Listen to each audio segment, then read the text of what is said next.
Next topic is complex number and quadratic equation. Last year आप लोगों ने पढ़ा है दैट क्वाड्रेटिक इक्वेशन का जो स्टैंडर्ड फॉर्म होता है that is what ax² plus bx plus c is equals to 0 and let alpha and beta with the roots of this equation. Then value क्या होती थी अल्फा बीटा की -b plus minus under the root b² minus 4ac upon 2a. तो अब क्या होता है इसमें क्या होता था, पहले डिस्क्रिमिनेंट निकालते थे. डिस्क्रिमिनेंट आपका क्या होता था, that was b² minus 4ac this value. तो b² माइनस 4ac. तो यहाँ पे आपके जो d की वैल्यू आती थी b² माइनस 4ac, वहाँ से आपके 3 केसेस अराइज होते थे. केस 1 आपका होता था d इज ग्रेटर देन 0. तो उस केस में हम लिखते थे roots are real and unequal. Second case होता था आपका case 2 d is equals to 0. तो उस केस में आप लिखते थे roots are real and equal.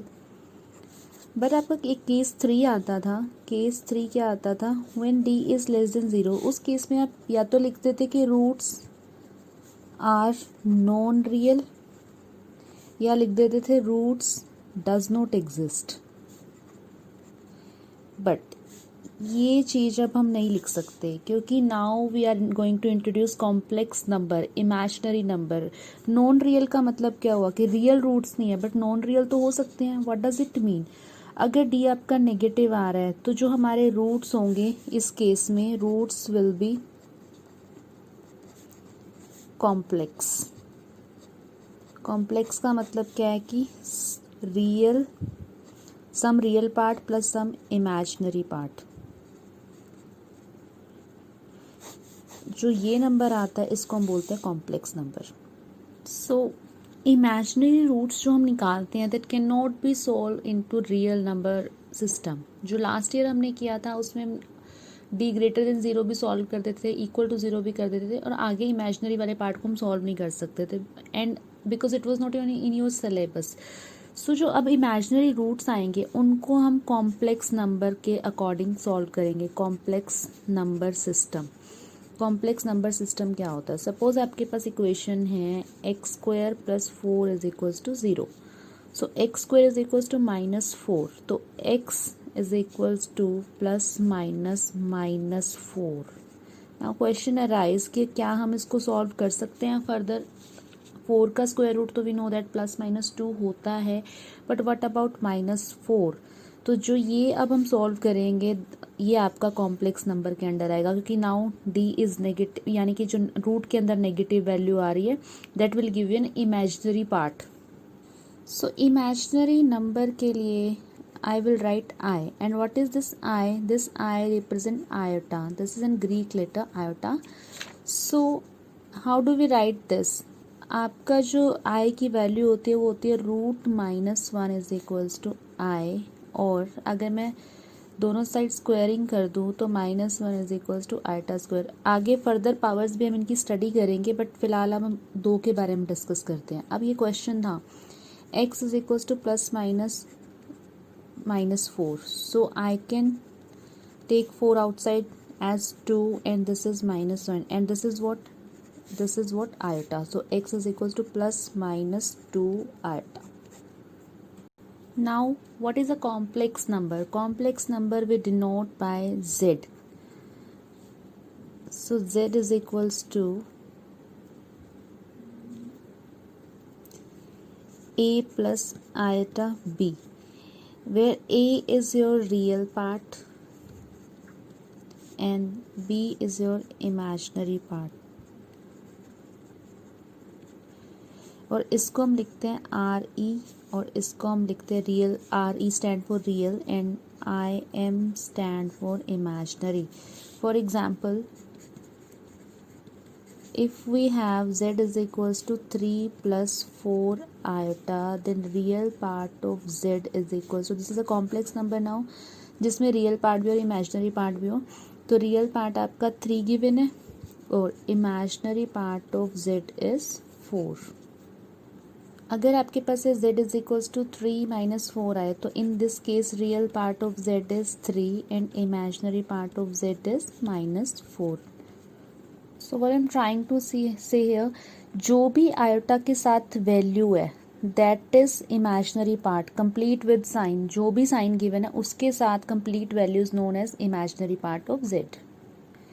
And if we have two complex numbers are equal, then two complex number, let's say z1 or z2, let z1 would be a1 plus iota b1 and z2 would be a2 plus iota b2.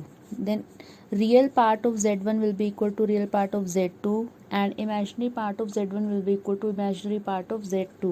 So what is real part of z1? That is a1. So this imply a1 is equals to a2 and imaginary part of z1 में आप सिर्फ b1 उठाओगे, note i, सिर्फ part की बात हुई है तो b1 would be equal to b2.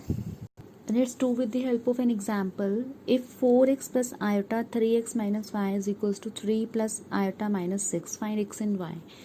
अगर दो कॉम्प्लेक्स नंबर इक्वल है तो अभी हमने स्टडी किया है कि 4x will be equal to 3. What does it mean कि real part will be equal to real part, so this gives you 4x is equals to 3 and 3x minus y is equals to -6. So यहाँ से हम x की value ढूंढ लेते हैं 3/4 and यहाँ पे x की वैल्यू डाल दो 3 into 3/4 and find the corresponding value of y. So this is 9/4 plus 6 is equals to y.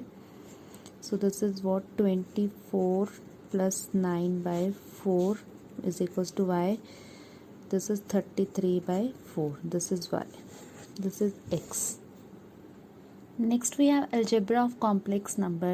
Same वही plus, minus, division, multiplication, all 4 operations under complex number. So सबसे पहले we have some addition properties of complex number. Addition property में क्या आएगा? So under addition property सबसे पहले हमारे पास आती है क्लोजर प्रॉपर्टी. क्लोजर प्रॉपर्टी क्या होती है?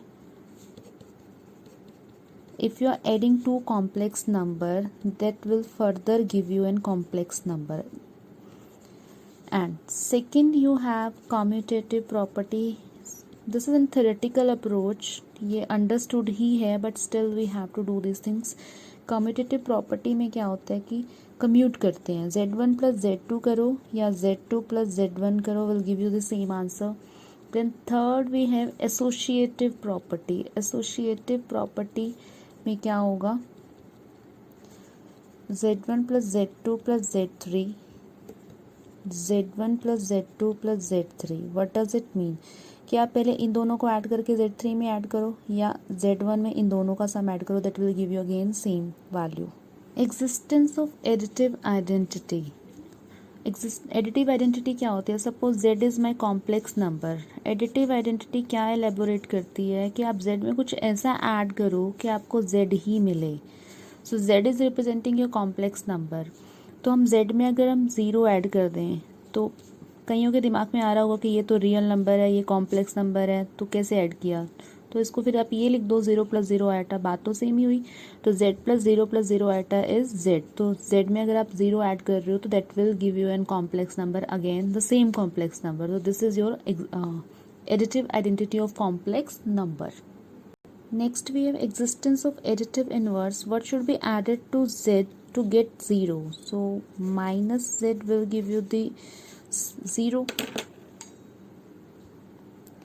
Next we have a subtraction of complex number properties. Subtraction property under complex number. Closure property. z1 में से z2 माइनस करो. मैं इसी को कनेक्ट करके करा रही हूँ ताकि जल्दी हो जाए. इसमें से इसको माइनस करोगे तो you will get an complex number. तो ये एग्जिस्ट करती है आपकी फर्स्ट क्लोजर प्रॉपर्टी. नेक्स्ट है आपकी एसोसिएटिव कम्यूटेटिव प्रॉपर्टीज. z1 में से z2 माइनस करो तो you will never get z2 minus z1 same, क्योंकि फॉर एग्जांपल अगर 3 प्लस 4 आइटा में से मैं 3 माइनस 4 आइटा माइनस करूँ तो that will give you different answer. But अगर 3 माइनस 4 आइटा में से मैं -3 प्लस 4 आइटा सब्ट्रैक्ट करूँ तो that will give you different answer. तो those will not be same. तो आपकी commutative property will not work here. Similarly आपकी associative property भी काम नहीं करेगी. Then we are on additive inverse या सब्ट्रैक्टिव इनवर्स कि z में से आप क्या माइनस करो कि आपको z ही मिले, देन अगेन ज़ीरो।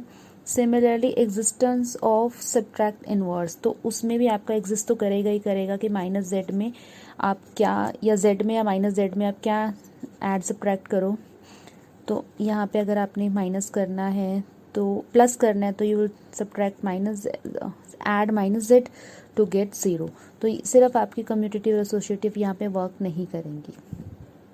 नेक्स्ट भी है मल्टीप्लिकेशन ऑफ कॉम्प्लेक्स नंबर्स। तो मल्टीप्लिकेशन में सपोज आपका फर्स्ट नंबर है a plus iota b, second है आपका c प्लस आयोटा d। तो z1 z2 you have to find, so that will give you ac plus iota bc plus iota ad plus iota square bd। तो iota square अभी हम पढ़ के आए हैं पीछे कि वो -1 होता है। सो ac iota bc plus iota ad iota square is -1 होता है आपका, तो this is minus bd। So your z1 z2 will be ac minus bd plus iota bc plus ad। सिर्फ एक चीज़ का ध्यान रखना है, किसी भी कॉम्प्लेक्स नंबर को अगर आपको प्रॉपर फॉर्मेट में लिखना है तो रियल पार्ट आप अलग कर दोगे, इमेजिनरी पार्ट को अलग कर दोगे। अभी हमने मल्टीप्लिकेशन शुरू किया है, उसकी प्रॉपर्टीज़ अब हम पढ़ेंगे, कम्यूट एसोसिएटिव जितनी भी प्रॉपर्टीज़ है वो विल स्टडी दैट, बस before that I have shown how to multiply complex numbers.